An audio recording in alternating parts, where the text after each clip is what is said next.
I am joined by Jerry Gregoire of Redbird. Jerry, I'm bringing you into this because you've done a little bit of everything in this industry. Yep. You're running an FBO, you're running a lab, you're running a flight school, you own and operate airplanes, so I'm going to be picking on you big time in order to pick on Michael. Michael, you are, at this point, the founding partner, as I understand, of NEXA Capital. You're the person that is the figurehead, if you will, for the Next Gen GA Fund system. And what we'd like to do at the start is get a definition of what the Next Gen GA Fund is all about. Happy to do that. All righty. So there's a lot to say, but I'm gonna try to be brief about it all. Firstly, the Next Gen General Aviation Fund, the Next Gen GA Fund, is a public-private partnership formed between the United States Congress, by the industry itself, the aerospace industry, and by NEXA Capital Partners. And we have been tasked to establish a large financial incentive program to directly invest in the avionics supply chain. I'll tell you how that works shortly. Please. But basically to jumpstart next-gen upgrades for general aviation aircraft. So the GA Fund has its investors, firstly, its government loan guarantees, and its partnerships with companies in the supply chain, some of whom you've already mentioned.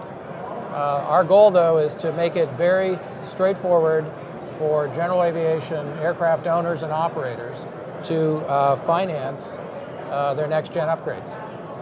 Now, the next-gen upgrades that we think are going to be the most prolific and necessary for general aviation begin primarily with GPS WAAS and with ADS-B, either in or out, basically. The good news about ADS-B is that Excelis has finally completed the 800 tower ADS-B network in the United States and throughout all 50 states and throughout the certain territories of the United States. So we now have an ability to track aircraft that are suitably equipped to provide that tracking information both to air traffic controllers and to other pilots. So with an ADS-B installation, for example, a GA pilot can see for the first time other aircraft flying in and around his or her location. That's a very significant thing. And it drastically improves situational awareness for GA pilots.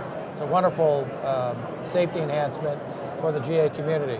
Now the pilot's also going to get traffic and weather information from the ADS-B in concept, so that weather information is available free of charge. And for the first time in the history of general aviation, you've got a glass instrumented airplane that's fun. It's fun to fly, and it's got all the capabilities that are necessary to have a safe and more enjoyable flight. So we hope. So we come back to the fund and its purpose. Our goal is to finance as many of the aircraft in the GA fleet as possible. We think that there are 157,000 general aviation aircraft where the pilot or owner will want to have the ability to continue flying in the national airspace system and to commingle with other traffic by the time the ADS-B mandate hits on January 1, 2020. Okay. So if you're a pilot, you own the airplane, and on January 1, you want to be able to take off from let's say you're parked at a Class C airport. If you don't have ADS-B on your airplane, you're not going to get clearance to take off.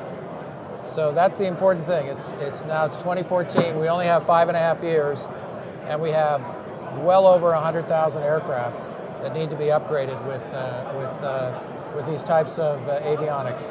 This is one reason why the U.S. Congress granted Section 221 of the FAA Reauthorization Act of 2012.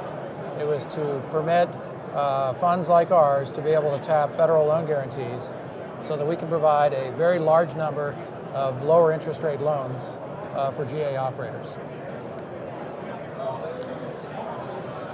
Ultimately, what is the expected effect on the industry? I mean, it's one thing to have these funds available. Will people take advantage of them? Will they work? Will they work with the system? Are we seeing the kind of interest that indicates that we're going to be able to get the system modernized by 2020? Well, that's a good question.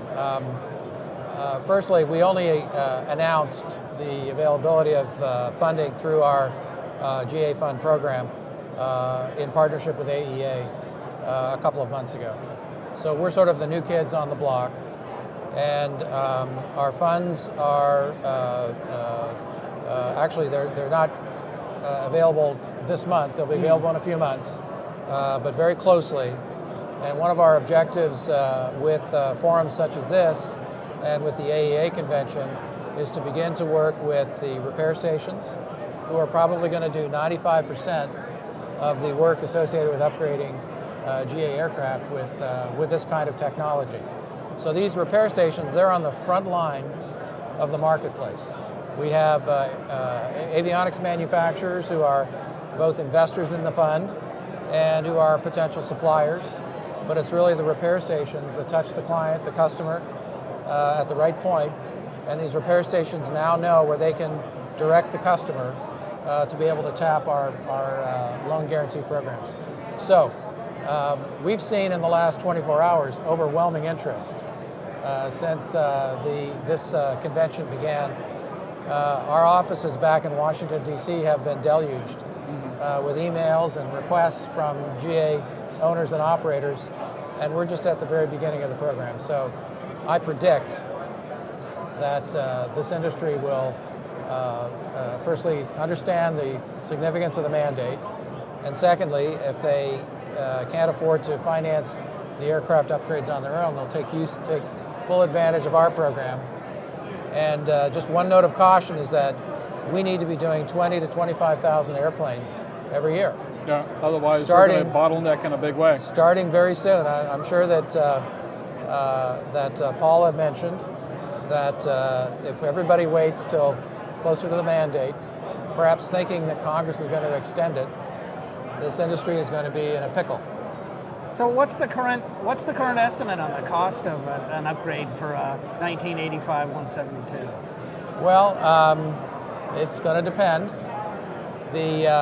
We've done a lot of work with AOPA and with avionics manufacturers to try to get to a truth with that. We think that the average cost of an installation is going to be somewhere between $20,000 and $30,000, but that's the average cost. That includes, we're blending that, the cost to upgrade a Part 135 corporate jet with a Cessna 172, maybe at the lower end, which is maybe a $5,000 or $6,000 or $7,000 upgrade if all they want to do is put an ADS-B out receiver in. So it really is quite a spectrum. But our fund is available to finance equipment suites. If an aircraft owner wants to put his airplane in the shop and do it once, and he wants to upgrade, he wants to be ADS-B compliant. That's the first step. Yeah. And then maybe he wants to put a color display in because there's an opportunity to have an ADS-B in panel on his display, and also he can use that display to replace some of the older gauges that he has that maybe aren't very reliable. And by the way, he'd like to upgrade his radios. Well, we can roll that into the package too. Okay. So we're very flexible, and we will also finance installation costs, and we're going to finance certification costs. So the only real hard rule with our program is that you've got to have an ADS-B upgrade that you're going to certify. If that's part of your suite, then come and see us, and we'll look at the broader package. How do you process a $20,000 loan on an aircraft that might only be worth $30,000 or $35,000 to begin with?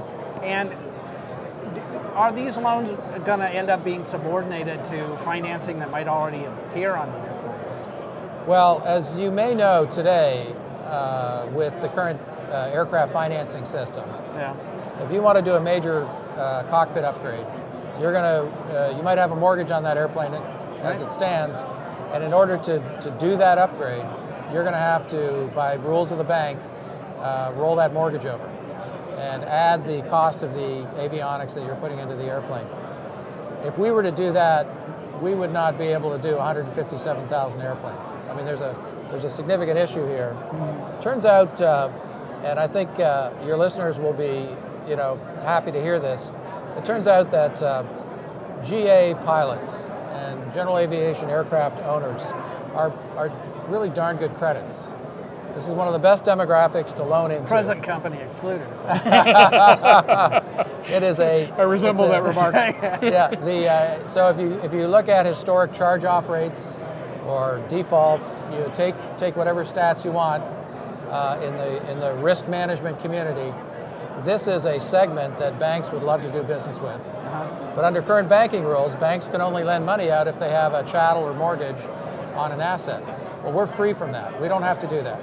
So our policy is going to be to make loans and provide financing packages based on the credit of the aircraft owner. And we may take liens on the equipment we're financing, but that's it.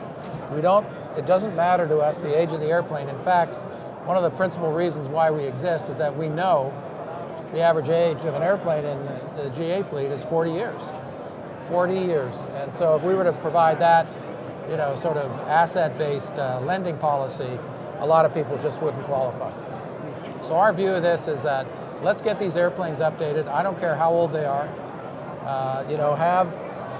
Let's have a little aircraft industry or a renaissance, kind of like you guys are doing at Redbird, and really make a difference and try to get this whole fleet upgraded.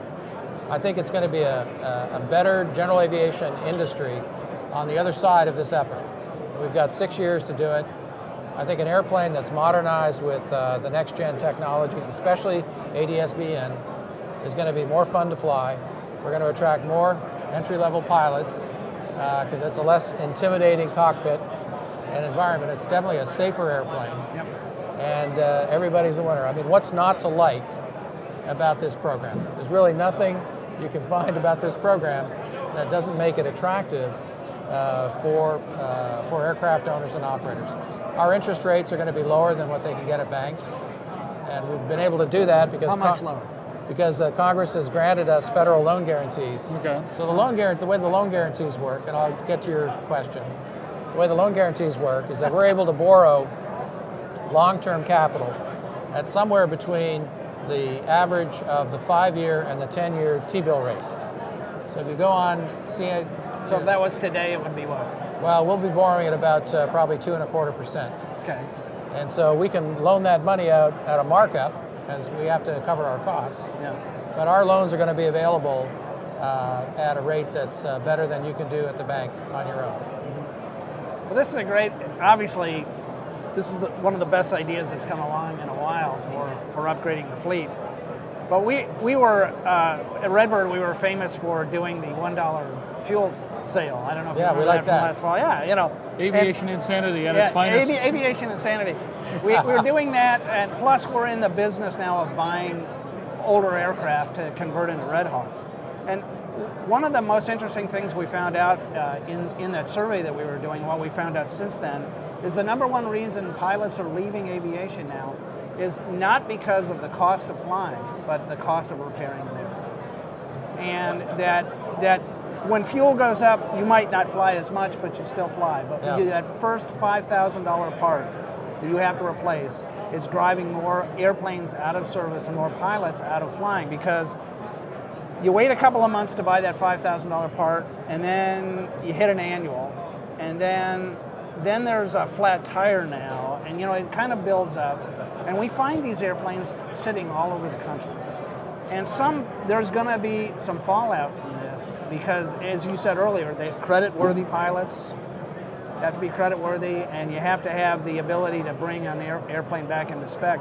Is there some concern about what should be maybe a fairly sizable population of pilots and airplanes that just simply won't be able to follow in? Well, I think that is the case, but I think people are definitely going to fall into that category. What we hope is that the whole aircraft population, being about 220,000 GA airplanes, about 220, 1,000. That's an FAA statistic that we've used before. Okay. We think that of that, if you set aside people who might want to leave their airplane parked for whatever reason, and you set aside people like the ones you've just described, you know, who are maybe just in a financial pinch for a year or two. The rest of the population that has the pockets and the inclination to upgrade their airplanes is about 157,000. That's the number. That includes GA piston. It includes turbine. Certainly, you know, turbojet and turboprop airplanes that fly, you know, up in controlled upper altitude airspace are going to need it. And those aircraft cost a lot of money, so that's really not the issue. Helicopters and even UAVs. You know, we're in a position to be able to finance any N-registered aircraft, manned or unmanned. Yeah. We'll see how that turns out. But I think that when pilots and aircraft owners begin to see the effects of our program, they'll be interested again. I think that an airplane that's been modernized, whatever it is, could be a 40-year-old airplane, but if it has a glass cockpit, it's worth more than an airplane that hasn't been upgraded or that's only been minimally upgraded with ADS-B out, let's say, which has no benefit for the pilot operator. And I think we're going to see a situation where aircraft values are going to go up. And maybe they'll go up enough so that everybody's interested in looking at it further. Those who are standing on the sidelines who are wondering if they can ever get their money out of their airplane. And maybe this dynamic will build on itself and we'll see a healthy renaissance for general aviation. That's our... Michael, the question that comes to me on the floor from everybody out here, okay, I'm Joe Aviation, I've got a Cherokee 140, and boy, I just want to make this the Cherokee 140 from Mars. I want to make this thing just absolutely capable. You know, granted, I've got all of $12,000 in my airplane, but I really want to make this thing work. Am I a good risk? What do I have to do? What's the paperwork like? Who do I talk to? What God do I worship? What's it take? All right, so it's actually pretty easy. By the time you are at that point where you realize you need to invest in your airplane, and the reasons could be you want to satisfy the mandate, or you just want to increase the value of your airplane, or you just want to have a safer airplane. However you got to that decision, you're going to need to go to a dealer and or repair station and tell them what you need and what you're looking for. And what they need to do is they need to prepare a quotation for you. So you're the aircraft owner, Cherokee owner. What we need to do to be able to process the financing is we need a quote from let's take the repair station. We need a fixed price quotation. I was asked the question yesterday, a very good question. The repair station says, I don't know how much labor it's going to take to upgrade this airplane. It's an old airplane, it might take a lot more than I'm able to comfortably estimate at this time. So we can work with them. But what we can do is we can finance the labor component of making that next-gen upgrade and include that in our financing bundle along with other things. But we do need that's the starting point. Step one is the owner needs to get a quotation, put it together, and the repair station then points him in the direction of the next-gen GA fund. So the way that works is that the repair station will be able to go onto the AEA website. So the Aircraft Electronics Association will have a web portal where it'll be very easily located. And they enter the web portal and it basically walks them through the process of applying for the financing package. So in order to submit a package for underwriting, we need the owner to fill out an application, and we need the quotation alongside of it, and then we'll process that with our underwriting people. As I've mentioned earlier, the general aviation community is a darn good credit. So, but if people feel they're on the margin, I think they'll probably get through our system because we have various programs available for almost anybody to be able to get access to our financing. So I want to make that very clear. Now, we can turn an approval around in a couple of days. Okay. So I think the average we're hoping to achieve is 1 day. but 2 days is probably, just brace for 2 days. Nowadays, if you go to a bank, conventional bank, for a loan, you might be waiting 2 weeks. For them to say no. Or even longer. Plus, if the bank finds out this is for an airplane, it might triple the number of days. I mean, it's just a very complicated thing. Well, we're a single-purpose fund. We do not require a mortgage on the airplane. We do not require, fancy liens or registrations. We have no intention of tying up an asset. What we want to make sure of is that we get aircraft processed and we get financings out there so that we can see the general aviation volumes that are going to help to get the industry up to the mandate, and that's 157,000 airplanes. That's a lot of airplanes, and we've got 6 years to do it. So the process is pretty much complete when the application is approved. We'll talk with the repair station about things like advancing funds for installation. The repair station may ask for a deposit, which is fairly standard now. So we'll work through those issues with the individual repair stations, and we'll fund the projects individually according to what the repair station requirements are. So if it's a complex installation and they don't really have a good estimate of labor cost to the end of the program, that's okay too. I mean, we'll have some flexibility there to adjust upward or downward what the labor component is. And it's really our objective to make sure that that installation gets done promptly, and then when that airplane leaves that repair station, it's FAA certified to operate in the new ADS-B network. Done. Is there the potential, I mean, this is, general aviation's never quite seen anything quite like this. I think you probably said that more adequately than I have at this point. Might we see other types of programs to otherwise modernize the GA fleet, or you're looking at anything like that down the line? Well, that's a Loaded question. Philosophical question. Okay. So right now we've got our fund, when we're up and completely operating, we'll have $1.3 billion to put out for the GA community. I think that the impact of that amount of money in this sector is going to help to boost aircraft values, and it's going to help to create a little mini renaissance for aircraft renewal and a GA pilot's renewed faith in his passion and sport and love, and I think that's one way that we can contribute.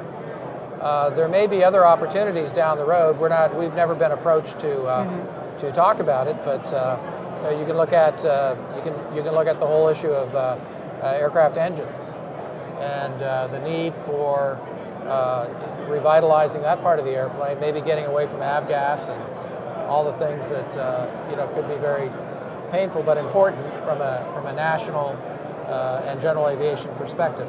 I mean, we're happy to take a look at those things. We're a pretty creative group of people, professionals at obviously, and we understand the need and the importance. I think whenever the U.S. Congress sees a need, and there's a big fan base of senators and congressmen, as you know now, for general aviation. You've got the GA caucus, which has, I think, over 220 members of Congress who are members. It's one of the largest caucuses in Washington, and I think they have the ability to move key legislation going forward. Maybe in the future there's an opportunity to put federal loan guarantees to work for some of these other areas as well. Can I ask about one of the practicalities? You mentioned a number earlier about the number of airplanes we're going to have to be refitted per year, and what was that number again? Well, it's about 25,000 aircraft. 25,000 a year for the next 5 or 6 years, and then. But how many have we done so far? What's the rate according to GAMA, the General Aviation Manufacturers Association, I saw the statistic that they published last month, and they reported that 2,500 aircraft were upgraded, compatibly upgraded with the mandate, and their statement after that statistic was, we've got to do 10 times that amount every year. Is there enough capacity in the marketplace to do that number this year? So that is a very important issue. I think that, we're studying that issue right now because That's also an important consideration. I mean, the industry needs to know whether or not there are enough repair station mechanics to be able to accomplish all of this. And what about certification of the installation itself? You're going to have a list of approved operators that are going to install these things, because guys in trucks will come to your home and install these things, if there's enough money in it, right? I mean, is that going to be part of the process too? Well, we're partnered with AEA for one reason, and that is that this is where the action is. This is where AEA members themselves need to get on top of the capacity issue and determine whether they have enough capability now, or let's say installations don't really pick up for another year or a year and a half. That just adds to the burden. Yeah. As we go into the years closer to the mandate. I think there are several ways out of the predicament for the AEA members. One is they can train more people, and they can build their capacity. Others relate to certain repair stations that might not be certified for this kind of work, getting certified for this work. This requires FAA assistance, and of course we're not sure the FAA has the bandwidth itself to do this. We have other problems with the FAA and certification. Frankly, with our own federal loan guarantee program, we're waiting on the FAA to finish its job of finalizing the paperwork for our loan financings. That hasn't been done yet. So we all are aware of FAA problems, and the FAA is undergoing right now a really abysmal or dismal is a better word for it, budgeting situation where they're looking for cuts everywhere. And we just can't let that fall on the shoulders of this industry. This industry at this time needs to mobilize fully to make sure that the industry doesn't carry a burden that's undue or crushing on the future of general aviation. Well, on that note, I'm going to have to cut this particular discussion a little short so we can get in the rest of our guests. But I got to tell you, we're going to have to get back and talk to you at length at various times, especially as this system becomes more and more concrete and as you get some time in grade. For the moment, where can people get the most up-to-date information on applying to utilize the assets of the Next Gen GA Fund? Well, I would say stay tuned. AEA's own website will be keeping people up to date, and you can go to www.nextgenfund.com to get the latest information as well. In fact, if you're an aircraft owner, if you input some data on our website, we'll let you know when the funding's available and other details that'll help you, and of course also to help the repair stations. Michael, we sure appreciate your time. I thank you so much. Aero-TV's coverage of the 57th Annual AEA International Convention and Trade Show, live from Nashville, Tennessee, is brought to you in part by the following sponsors.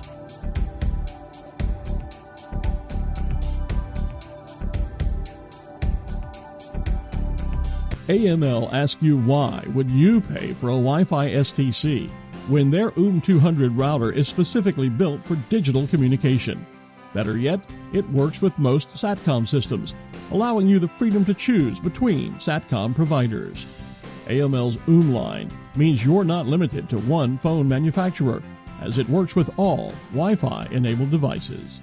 www.aviationmodificationleaders.com